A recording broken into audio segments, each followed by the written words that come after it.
Greetings, loved ones. Today we're going to talk about 10 ways to validate a survivor. These phrases can reassure survivors that you believe them and you support them.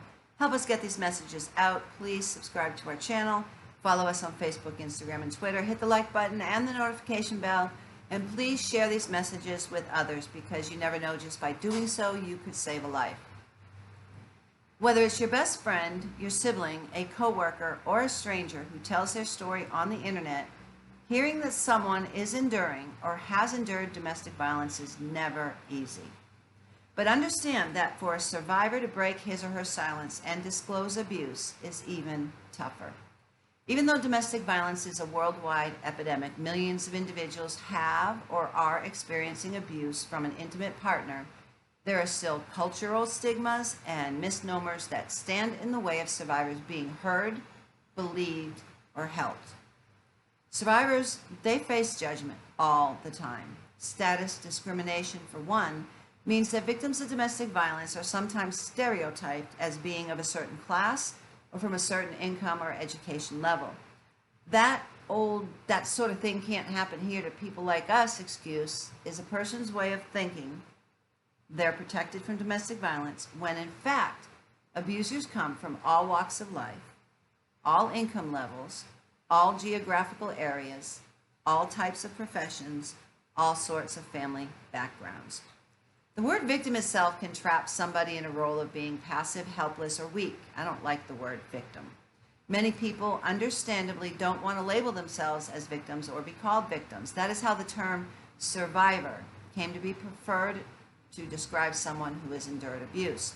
And then there is the belief by some, carried over from decades past, that domestic violence is a family issue, one that should be handled by a couple privately in their home.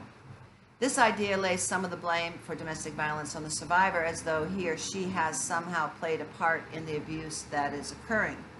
But remember, it's inequality of power. The abuser holds power over the victim. And the abuser makes the victim in his coercive control believe that she's the one that's at fault. And so these stereotypes reinforce that. Even the police are sometimes guilty of believing this outdated idea. And between these stigmas and the widespread victim shaming that occurs on a regular basis, it's no wonder that survivors have a hard time stepping forward and speaking out when they experience abuse. That's why it's up to those outside of cycle of abuse, the support persons, the advocates, the concerned friends and family members, to validate and believe survivors when we hear about abuse. And you can validate the survivor with your words. When someone comes forward with a confession of abuse or even lightly dances around the topic, perhaps afraid to fully admit what happened, but is still scared enough that it needs to be hinted at, it is vital that you listen. You could be that person's only trusted lifeline. So here are 10 responses you can give that show you believe and support them. And sometimes it's important to say them all. So number 1 is, this is not your fault. Number 2, you are not alone. I'm here for you. Thank you for telling me. Number 3, I am so sorry that he did this to you. Number 4, and this is really important, I believe you. Number 5, nothing you did contributed to this. Abuse is a choice that your partner made. Number 6, response to someone disclosing violence, you can say, no one has the right to hurt you, no matter how angry they are.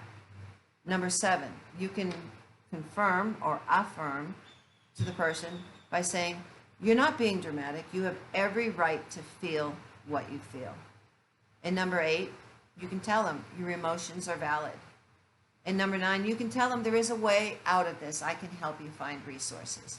And number 10, you are worthy and deserving of a safe and healthy life. It's important. Self-esteem, low self-esteem is always found in survivors of violence because they believe sometimes that they're the cause of it. They didn't cook well enough, they dressed, inappropriately, all these things in the coercive control. And if you want to learn more about that, we have that in some prior messages. After validating somebody's experience, you can refer them to resources to help them better understand the cycle of violence and to show them that there is a safe way out. Start by encouraging them to talk to a trained domestic violence advocate. You can also watch a video from domesticshelters.org called I Know Someone Who Is Being Abused, Now What?, which is full of additional information and ideas about helping someone who is being abused. The link is in our video description.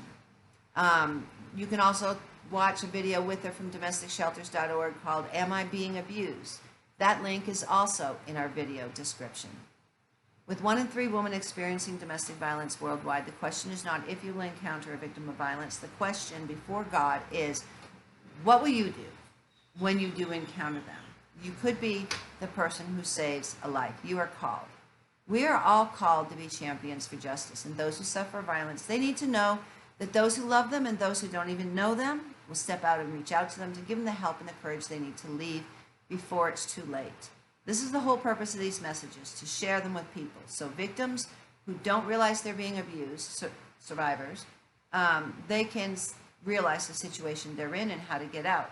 And it's also for the people who aren't being abused to recognize someone among their friends, their family, their co-workers, or someone they know at church who's being abused, and how they can learn how to help them. So subscribe to our channel, follow us on Facebook, Instagram, and Twitter, hit the like button and the notification bell, and please share these messages with others. If you're a victim of violence, you have been lied to over and over and over again. And so I want you to listen to me. The truth is, you are valued, you are loved, you are intelligent, and you are beautiful.